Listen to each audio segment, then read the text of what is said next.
I believe helping others makes us feel good about being a human being. My dad raised me and my brother with the belief that we must help others and be thankful for what we have.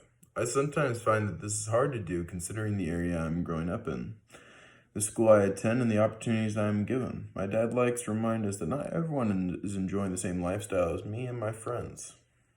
When I was in elementary school, my dad first started taking me and my brother to drive to deliver food to refugees in southeast Atlanta. I remember being excited to drive in a pickup truck thinking this was the coolest truck ever. When we would arrive at the location to drop off the food, my dad would leave me and my brother to play with the neighborhood kids. At the time, I really not thought nothing of like the broken play equipment, the filthy mattresses at the bottom of the slide used to break our falls. Of course, our mom was horrified to learn this when we got home and sent us to shower immediately. To me, I was just having a blast with the kids I met. As my brother and I got older, we began to resent the fact that our dad made us go with him.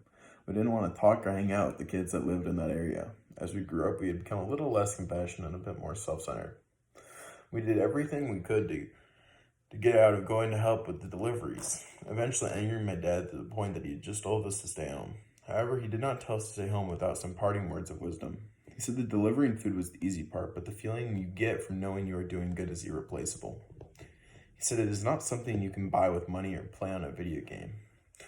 It was what made us all part of the human race, but at that time, all we heard was blah, blah, blah. This past year during the pandemic, my dad was too busy to deliver any food.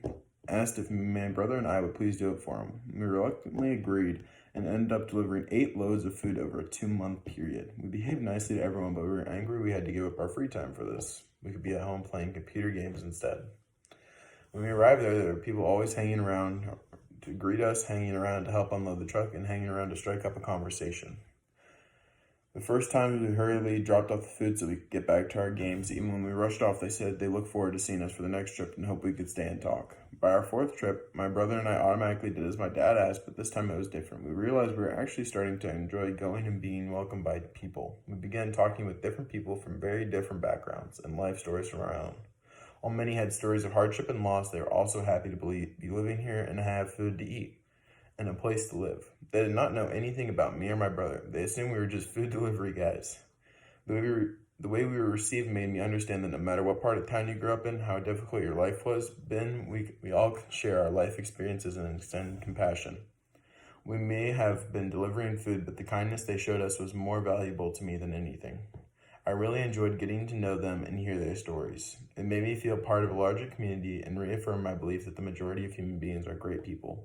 And being social and helping one another is uplifting. I believe my dad was right because something as small as bread can make a lifelong friend.